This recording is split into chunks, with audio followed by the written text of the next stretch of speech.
क्या संदेश देंगे आप? जब अंग्रेजों के आतायिता से पूरा देश कराह रहा था, जब भारत माँ गुलामी की बेड़ियों में जकड़ी हुई थी और जंगे हिंदुस्तान में एक आज़ाद भारत की कल्पना की जा रही थी, उस समय बापू ने 9 अगस्त 1942 को अंग्रेजों भारत छोड़ो का नारा दिया था। तब देश का किसान, नौजवान,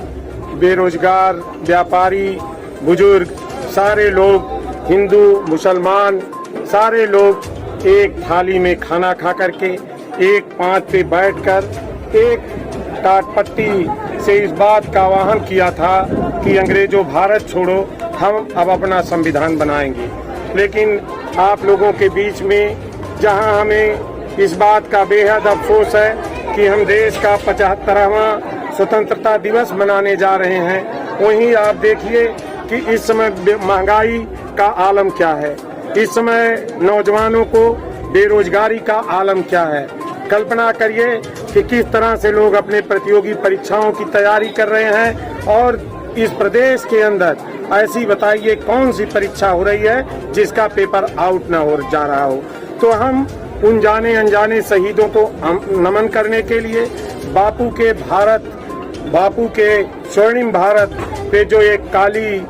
घटा लगी हुई है, उस पे प्रकाश के लिए और आज अतरौलिया के समस्त नौजवानों का यह आह्वान किए हैं कि आइए अगस्त क्रांति के या मौसम अवसर पर हम आप संकल्प लें कि 9 तारीख से लेकर 15 तारीख तक जो समाजवादी पार्टी के राष्ट्रीय अध्यक्ष आदरणीय मुलायम सिंह यादव, आदरणीय अखिलेश यादव ने जो आह्वान किया है, हम अपने घर घर झंडा लगाएं और इस बात का प्रतीक मान के झंडा लगाएं और इस बात का आह्वान करें कि आने वाले दिनों में हम एक अच्छी सरकार का निर्माण करेंगे, जिसने बापू ने कल्पना किया था कि लोकतंत्र जनता के लिए, जनता के द्वारा जनता का शासन होगा और बापू के सपनों का। अगस्त क्रांति यात्रा निकाली गई थी, यात्रा का क्या उद्देश्य था, क्या संदेश दिया गया लोगों में? जैसा कि हमको आप सबको पता है कि बड़ी कुर्बानियों के बाद देश आजाद हुआ, तो नारा दिया था कि अंग्रेजों भारत छोड़ो, और इस आह्वान पर पूरे देश के समाजवादी क्रांतिकारी सबने एकजुट होकर के अंग्रेजों को भगाने का काम किया। आज उन्हीं शहीदों के याद में समाजवादी पार्टी ने अगस्त क्रांति यात्रा, पद यात्रा जो नगर में भ्रमण करते हुए आपके बीच में है, हम उन्हीं शहीदों को नमन करने के लिए यह यात्रा निकाले थे। विधायक जी, जैसा कि देख रहे हैं महंगाई चरम पे है और उसमें है कहीं न कहीं विपक्ष की भूमिका महंगाई को लेकर के और उसको लेकर के बहुत वो नहीं पा रही है, जबकि सिलेंडर 1200 प्लस हो चुका है, पेट्रोल 100 के पार होने जा रहा है। इस पर से समाजवादी पार्टी महंगाई को लेकर भी कोई योजना तैयार करे? देखिए, आपको पता होगा आजादी की लड़ाई के नायक थे डॉक्टर लोहिया। उन्होंने दाम बांधो नीति लागू करो, इसको लेके आंदोलन चलाया था। आज देश कहीं न कहीं पूंजीपतियों के हाथ में जाता हुआ नजर आ रहा है। कल जिस तरह से बिजली निजीकरण के खिलाफ कर्मचारी लामबंद थे, आपने देखा होगा रेलवे का क्या हाल हुआ। आपके जितने हवाई अड्डे थे, वो जो माननीय प्रधानमंत्री मोदी जी के मित्र अडानी साहब हैं,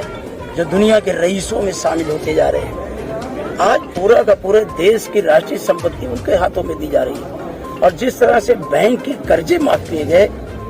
इससे कहीं न कहीं देश के अंदर इसको लेकर के आक्रोश है। भारतीय जनता पार्टी को बताना चाहिए था कि आजादी के 75 साल बाद हमने अंतर्राष्ट्रीय स्तर के कितने विश्वविद्यालय बनाए, हमने अंतर्राष्ट्रीय स्तर पे स्वास्थ्य सेवाओं को ला करके कहाँ खड़ा किया, हमने अपने बच्चों के पढ़ाई के लिए क्या इंतजाम किया, हम अपने बीमार लोगों के लिए इलाज के लिए क्या इंतजाम किया, खेतों को पानी के लिए कौन सा इंतजाम किया। खाद, बीज, कीटनाशक दवाइयों का दाम आसमान छूता जा रहा है। डीजल, पेट्रोल, गैस सिलेंडर, जहां तक विपक्ष का सवाल है, लगातार विपक्ष इस पे हमलावर है। अगर हम विधानसभा में बातें उठाते हैं तो आप देख रहे होंगे विधानसभा के जब से हम लोग निर्वाचित हुए हैं, अभी तक मात्र 7 दिन का एक सत्र चला, वो भी आधा अधूरा था, बजट सत्र था। 1952 से लेकर के आज तक जितने बजट सत्र हुए